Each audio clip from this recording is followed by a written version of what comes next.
Cake ଖାଇବା ପାଇଁ ଛୋଟରୁ ବଡ଼ ସମସ୍ତେ ପସନ୍ଦ କରନ୍ତି। ଯେହେତୁ ଆଗକୁ ଆସୁଛି ନୂଆବର୍ଷ ଆଉ 25 ଡିସେମ୍ବର। ଏଇ ନୂଆବର୍ଷରେ ସ୍ପେଶାଲ୍ କେକ୍ଟି ଆଜି ଆପଣମାନଙ୍କୁ ମୁଁ ସେୟାର କରୁଛି। ଘରର ବେସିକ୍ ସାମଗ୍ରୀରେ ପୁରାପୁରି ସ୍ପଞ୍ଜି ବନିବ କେକ୍ଟି, ପୁରାପୁରି ବେକରୀ ଷ୍ଟାଇଲ୍ରେ ବନିକି ରେଡ଼ି ହେବ। ବିନା ଓଭେନ୍ରେ, ବିନା ଏଗ୍ରେ ବା ବିନା ଅଣ୍ଡାରେ ଆପଣମାନେ ଘରେ ପୁରା ଇଜିଲି ପ୍ରସ୍ତୁତ କରିପାରିବେ ଏଇଭଳି ସ୍ପଞ୍ଜି କେକ୍। ଆଉ ଦେଖନ୍ତୁ କେତେ ସୁନ୍ଦର ବି ଦେଖାହେଉଛି, ଆଉ ଆପଣମାନଙ୍କୁ ପାଖରୁ ବି ଦେଖାଇ ଦେଉଛି, ଆଉ କଟିଂ କରି ବି ଦେଖାଇ ଦେଉଛି କେତେ ବଢ଼ିଆ ପୁରା କେକ୍ଟି ବନିଛି। ଯେମିତିକି ପାଟିରେ ଏଇଠି କରୁ କରୁ ମିଳେଇଯିବ, ଆଉ ପୁରାପୁରି ଘରର ବେସିକ୍ ସାମଗ୍ରୀରେ ବହୁତ ଟେଷ୍ଟି ବି ରହିବ, ହେଲ୍ଦି ବି ରହିବ। ଆପଣମାନେ ଫୁଲ୍ ଭିଡ଼ିଓକୁ ୱାଚ୍ କରନ୍ତୁ। ଏ କେକ୍ ରେସିପିଟି ଏଇ ନୂଆ ବର୍ଷରେ ଘରେ ନିହାତି ଟ୍ରାଏ କରନ୍ତୁ। ଆଉ ଛୁଆମାନଙ୍କର ଟିଫିନ୍ ବକ୍ସରେ ବି ଦେଇପାରିବେ। ଏମିତିରେ ଚା ସହିତ ବି ଖାଇବେ ନା, ବହୁତ ସ୍ୱାଦିଷ୍ଟ ଲାଗିବ କେକ୍ ରେସିପିଟି। ଆଉ ପୁରାପୁରି ୟୁନିକ୍ ଶୈଳୀରେ ପୁରା ବନିକି ରେଡ଼ି ହେବ। ଆଉ ଦେଖନ୍ତୁ କେତେ ବଢ଼ିଆ ପୁରା ସ୍ପଞ୍ଜି କେକ୍ ବନିଛି। ତ ଚାଲନ୍ତୁ ଲେଟ୍ ନ କରି ରେସିପିଟି ଆଜି ଆମେ ପ୍ରସ୍ତୁତ କରିବା।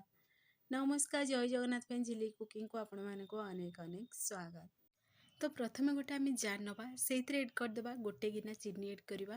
ଯେତିକି ଆପଣମାନେ ମିଠା ଖାଇବେ ସେ ଅନୁସାରେ ଚିନି ନେଇପାରିବେ, ଚିନି ବଦଳରେ ଆପଣମାନେ ଗୁଡ଼ ବି ନେଇପାରିବେ। ଆଉ 3ରୁ 4ଟି ସେଇଥିରେ ଅଳେଇଚକୁ ଏଡ୍ କରି ମିକ୍ସରରେ ଗ୍ରାଇଣ୍ଡିଂ କରି ଗୋଟେ ଆମେ ପାଉଡ଼ର ବନେଇକି ରେଡ଼ି କରିଦେବା। ତାପରେ ଗୋଟେ ବାଉଲ୍ ନେବା, ସେଇ ବାଉଲ୍ରେ ଆମେ ଏଡ୍ କରିଦେବା ଚିନି, ପୁଣି ଅଳେଇଚର ପାଉଡ଼ରକୁ ଏଡ୍ କରିଦେବା। ଆଉ ପୁଣି ଥରେ ସେମ୍ ଗିନାରେ ହିଁ ଦେଖନ୍ତୁ ମୁଁ ଏଠି ନେଇଛି ହାଫ୍ ଗିନା ଦହି। ଦହି ଧ୍ୟାନ ରଖିବେ ଖଟା ନଥିବା ଦହି ନେବେ। ପୁଣି ଥରେ ଆମେ ରିଫାଇନ୍ ଅଏଲ୍ ଏଡ୍ କରିବା, ସେଥିରେ ବଡ଼ 2ରୁ 3 ଚାମଚ ଏଡ୍ କରିବା। ଏବେ ଆମେ ଭଲସେ ଟିକେ ୟାକୁ ମିକ୍ସ କରିଦେବା, ଯେମିତିକି ଚିନିଟା ପୁରା ମେଲ୍ଟ ହେଇଯିବ। ତ ଦେଖନ୍ତୁ ଏଇଭଳି ପ୍ରୋସେସ୍ରେ ଟିକେ ମିକ୍ସ କରିବେ। ଆଉ ଯଦି ଦହି ବି ଏଡ୍ କରିବାକୁ ଚାହୁଁନାହାନ୍ତି ତାହେଲେ ଦହି ବଦଳରେ ଆପଣମାନେ ଲେମ୍ବୁ ରସ ବି ଏଡ୍ କରିପାରିବେ। ତ ପୁଣି ଥରେ ଗୋଟେ ଆମେ ଷ୍ଟେନର୍ ନେବା ବା ଜାଲି ନେବା, ସେଇଥିରେ ଆମେ ଏଡ୍ କରିଦେବା ଗୋଟେ ଗିନା ମଇଦା। ମଇଦା ବଦଳରେ ଆପଣମାନେ ଏଠି ଅଟା ବି ନେଇପାରିବେ। ଅଟା ସୁଜି ମିକ୍ସ କରିବି ଆପଣମାନେ ଏଠି ନେଇପାରିବେ, ନହେଲେ ମଇଦା ସୁଜି ମିକ୍ସ କରିବି ନେଇପାରିବେ। ତ ଏଠି ଦେଖନ୍ତୁ ମୁଁ ବେକିଂ ସୋଡ଼ା ଦେଇଦେଲି ଗୋଟେ ଚାମଚରେ, ହାଫ୍ ଚାମଚ ବେକିଂ ସୋଡ଼ା। ଆଉ ଯେତିକି ବେକିଂ ସୋଡ଼ା ନେବେ ତାର ହାଫ୍ କ୍ୱାଣ୍ଟିଟି ସେଥିରେ ଖାଇବା ସୋଡ଼ା ଏଡ୍ କରିବେ। ଯଦି ଆପଣମାନେ এই ସୋଡ଼ାକୁ ଏଡ୍ କରିବାକୁ ଚାହୁଁନାହାନ୍ତି ତାହେଲେ ଆପଣମାନେ ଡାଇରେକ୍ଟ ଇନୋ ବି ଏଡ୍ କରିପାରିବେ। ତ ଏବେ କ'ଣ କରିବେ ନା, ତାକୁ ଏଇଭଳି ପ୍ରୋସେସ୍ରେ ଟିକେ ଚଲେଇକି ତାର ଖଦରା ଅଂଶଟାକୁ ଟିକେ ବାହାର କରିଦେବା। ଯଦି କିଛି ଖଦରା ଅଂଶ ଥିବ ବାହାରି ପଡ଼ିବ। ଆଉ ଦେଖିବେ ଏଠି ଆମର ମାନେ ମଇଦାଟା ଆମେ ଯେହେତୁ ଏଡ୍ କଲେ ସେ ଟିକେ ହାଲକା ହେଇଯିବ, କେକ୍ଟା ଖାଇବାକୁ ପୁରା ସଫ୍ଟ ବନିବ। ତ ପୁଣି ଥରେ ଆମେ ସେଥିରେ ଏଡ୍ କରିଦେବା ଗାଜର ଏଡ୍ କରିବା। ମୁଁ ଯେହେତୁ ଆଜି ଗାଜର କେକ୍ ବନଉଛି ତ ମୁଁ ସେଥିପାଇଁ ଏଥିରେ ଗାଜରକୁ ଗ୍ରେଟ୍ କରି ଏଡ୍ କରିଛି। ଯଦି ଆପଣମାନେ ସିମ୍ପଲ୍ କେକ୍ କିଛି ବନେଇବାକୁ ଚାହୁଁଛନ୍ତି ତାହେଲେ ଏହି ସମୟରେ ଡ୍ରାଏ ଫ୍ରୁଟ୍ ବି ଏଡ୍ କରିପାରିବେ, ନହେଲେ କେବଳ ସେଥିରେ ମଇଦାକୁ ଏଡ୍ କରିକିରି ଏଭଳି ପ୍ରୋସେସ୍ରେ କ୍ଷୀର ଅଳ୍ପ ଅଳ୍ପ ଏଡ୍ କରି ଭଲସେ ଟିକେ ମିକ୍ସ କରିଦେବେ। ତ ଦେଖନ୍ତୁ ମୁଁ କ୍ଷୀର ଯେହେତୁ ଅଧିକା ଟିକେ ବହଳିଆ ଲାଗିଲା ସେଥିପାଇଁ ଆଉ ଟିକେ କ୍ଷୀର ମୁଁ ସେଇଥିରେ ଏଡ୍ କଲି, ଆଉ ବଡ଼ 2 ଚାମଚ କ୍ଷୀର। ତ ଆପଣମାନେ ଚାହିଁଲେ କେକ୍ଟା ଯଦି ଆଉ ଟିକେ ଦେଖିବେ ବେଟରଟା ତାର ପତଲା ବି ଚାହିଁଲେ ରଖିପାରିବେ, କିନ୍ତୁ ଏଇଭଳି ପ୍ରୋସେସ୍ରେ ଟିକେ ମିକ୍ସ କରିଦେବା। ଦେଖନ୍ତୁ ଏଇଠି ମୁଁ ବେଟରଟା ବହଳିଆ ହିଁ ରଖିଛି। ଦେଖିବେ ଏଇଭଳି ପ୍ରୋସେସ୍ରେ ଯଦି ବେଟରଟା ପ୍ରସ୍ତୁତ କରିବେ ତାହେଲେ ଦେଖିବେ କେକ୍ଟି ପୁରାପୁରି ସ୍ପଞ୍ଜି ବନିବ। ଆପଣମାନଙ୍କୁ ମୁଁ ଆଗକୁ ସେୟାର କରିବି କେମିତି କ'ଣ ବନିଛି। ତ ଦେଖନ୍ତୁ ଇଏ ପୁରା ପେଷ୍ଟ ଆମର ବନି ବି ସାରିଲାଣି, ତାକୁ ଆମେ ବି ସାଇଡ଼ରେ ରଖିଦେବା। ଆଉ ବିନା ଏସେନ୍ସରେ ଆଜି ଆମେ ପ୍ରସ୍ତୁତ କରିବା। ତ ମୁଁ ଏଥିରେ ବିଲକୁଲ ବି କିଛି ବି ଆଉ ଏସେନ୍ସ ଏଥିରେ ଏଡ୍ କରିନି। ତ ଏବେ କ'ଣ କରିବା ନା, ଗୋଟେ ଏଠି କଣ୍ଟେନର୍ ନେବା। ଆପଣମାନେ ଚାହିଁଲେ ଯେକୌଣସି ଜାଗାରେ ବି ବନେଇ ପାରିବେ, ଯେମିତିକି ଟିଫିନ୍ ହେଉ, ନହେଲେ କଂସା ହେଉ କି ଗିନା ହେଉ, ଯେଉଁଥିରେ ବି ଆପଣମାନେ ଏଠି କେକ୍ ବନେଇ ପାରିବେ। ତ ଯେହେତୁ ମୋ ପାଖରେ କଣ୍ଟେନର୍ ଥିଲା, କେକ୍ କଣ୍ଟେନର୍ ଆଉ ବଟର୍ ପେପର୍ ଏଠି ପୁରାପୁରି ଅପସନାଲ୍ ଅଛି। ଯଦି ଆପଣଙ୍କ ପାଖରେ ବଟର୍ ପେପର୍ ନାହିଁ, ଅଳ୍ପ ଟିକେ ସେଥିରେ ତେଲ ଓ ଗ୍ରୀସ୍ କରି ଯେକୌଣସି ଜାଗାରେ ଆପଣମାନେ ବନେଇବାକୁ ଚାହିଁବେ ସେଇଥିରେ ତେଲ ଓ ଗ୍ରୀସ୍ କରିଦେବେ। ଏଭଳି ପ୍ରୋସେସ୍ରେ ଅଳ୍ପ ଟିକେ ମଇଦା କି ଅଟାକୁ ତା ଉପରେ ଗ୍ରୀସ୍ କରିକିରି ବି ଆପଣମାନେ କେକ୍ ରେସିପିଟି ବନେଇକି ରେଡ଼ି କରିପାରିବେ। ତ ବଟର୍ ପେପରକୁ ଆମେ ଦେଇକିରି ଅଳ୍ପ ଟିକେ ତା ଉପରେ ତେଲକୁ ଗ୍ରୀସ୍ କରିଦେବା। ତେଲଟା ଟିକେ ଗ୍ରୀସ୍ ହେଇସାରିବା ପରେ ତାପରେ ସେଇ କଣ୍ଟେନର୍ରେ ଆମେ ସେ କେକ୍ ବେଟର୍କୁ ଆମେ ଏଡ୍ କରିଦେବା। ଦେଖନ୍ତୁ ବେଟର୍ଟା ଏଇଭଳି ହିଁ ପ୍ରୋସେସ୍ରେ ବନେଇବେ। ଆଉ ଟିକେ ପତଲା ଚାହିଁବେ କିନ୍ତୁ ଅଧିକା ଟାଇମ୍ ଲାଗିବ, ଯଦି ତାକୁ ଟିକେ ପତଲା ବନେଇବେ ବା ଗୋଟେ ଦେଖିବେ ଅଧିକ ବଳିଆ ନେଇ ପତଲା ନେଇ ସେଇଭଳି ଗୋଟେ ପେଷ୍ଟ ବି ବନେ, ତ ଚାହିଁଲେ ଅଧିକା ଟାଇମ୍ ଲାଗିବ। ଯେମିତିକି ଆମେ ଏବେ 40 ମିନିଟ୍ରେ କେକ୍ ଆମର ବନିଯିବ, ସେଇଥିପାଇଁ ମୁଁ ସେଇଥିରେ ମାନେ ଅଧିକା ପତଲା ବନେଇଲିନି, ପୁରା ଟିକେ ବହଳିଆ ରଖିଛି। ଆଉ ତାପରେ ଅଳ୍ପ ଟିକେ ଡ୍ରାଏ ଫ୍ରୁଟ୍ ଏଡ୍ କରିବା। ଡ୍ରାଏ ଫ୍ରୁଟ୍ ଏଠି ପୁରାପୁରି ଅପସନାଲ୍ ଅଛି। ଯେହେତୁ ମୋ କାଜୁ ପିସ୍ତା ବାଦାମ ଥିଲା ତ ମୁଁ ଏଡ୍ କରିଛି। ଆପଣଙ୍କ ପାଖରେ ଯଦି ଟୁଟି ଫୁଟି ଅଛି ଏଡ୍ କରିବେ, ବା ଚେରି ଅଛି ଯଦି ଏଡ୍ କରିପାରିବେ, ନହେଲେ ସ୍କିପ୍ ବି କରିପାରିବେ। ଏବେ ଆମେ କଭର୍କୁ ଟିକେ ବନ୍ଦ କରିଦେବା।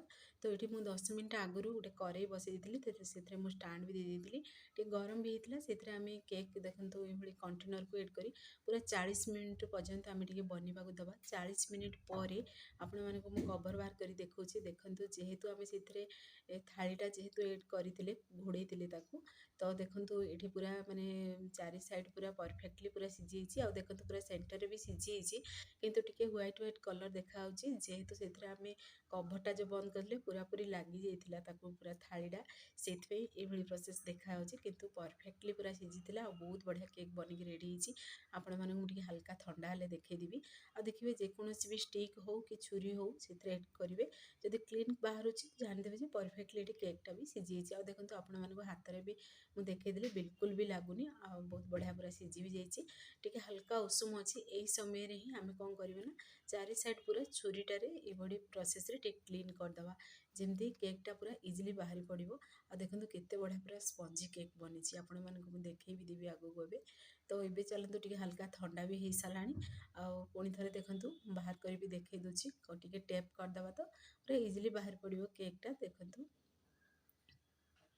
आ देखंतु बटर पेपर भी एठी बाहर कर भी देखै दोची केते बढ़िया पूरा बनिकी रेडी हिची आ बिना बटर पेपर भी बहुत बढ़िया बनिकी रेडी हो आपण माने जेते बेले केक बैटर को ऐड करिवे सेथरे आपण माने थरे ट्राई करी देखंतु अटा हो कि मैदा हो ग्रीस करी भी जदी बनेबे ना ताहले भी परफेक्ट बाहरिबो आ देखंतु केते बढ़िया पूरा मार्केट स्टाइल रो केक ही घरे बनिकी रेडी हिची पूरा बेकरी स्टाइल केक बनी रेडी हिची आ केते पूरा तुळा परी नरम केते स्पंजी देखंतु केकटा भी बनिची तो आपण माने ए तरीका रे घरे निहाती ट्राई करंतु परफेक्ट बनिकी रेडी हो आ जदि प्रथम थर ही बनाउछन ना ताहले भी परफेक्ट बनिकी रेडी हो आ आपण माने घरे आको निहाती ट्राई करिवे आपण मानक अनुभूति मो सहित शेयर करंतु आ एबे जेहेतु आगु क्रिस्टमास आसी आपण माने चाहिले केक बनै परिबे न नुआ वर्ष आसुची कि एमितरे भी छुआ मानकर टिफिन बॉक्स रे देवा पई घरे केक रेसिपी निहाती ट्राई करंतु एठी मो मैदा रे केक बनैची आपण माने चाहिले अटा रे भी बनै परिबे हेल्दी केक जदि खाइबा को चाहुचंदी आ देखंतु आपण माने प्रेस कर भी देखै दोची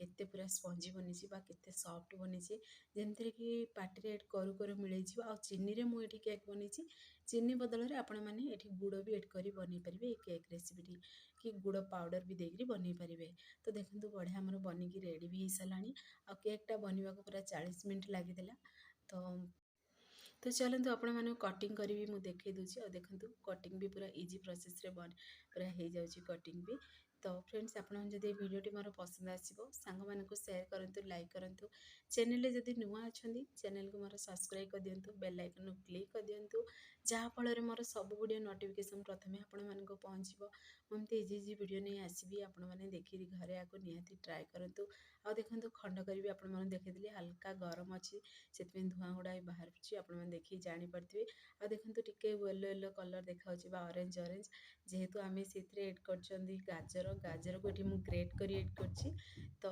आपण माने चाहिले ग्रेट करी ऐड करि पारि न जदि मिक्सर रे भी ग्राइंडिंग करी भी ऐड करि परिबे तो एबे चलंतु आपण माने को मु पूरा पीसेस रे कटिंग करी भी देखै दोची केते बढ़िया केकटा बनिची देखंतु आ टेस्ट भी पूरा पूरी जबरदस्त थिला तो मु इथरे केवल एडा आमे करिचंदी चीनी पुणी मैदा आ पुणी दही रिफाइन तेल ऐड करचंदी पुणी क्षीर अल्प टिके ऐड करी बनैचंदी तो आपण माने चाहिले इटे अमूल भी ऐड करि परिबे आ जदि टिके टेस्ट को बढ़िया को चाहुचंदी आ देखंतु गोटे पीस भी आपण माने को कटिंग करी पाखरो देखै दोची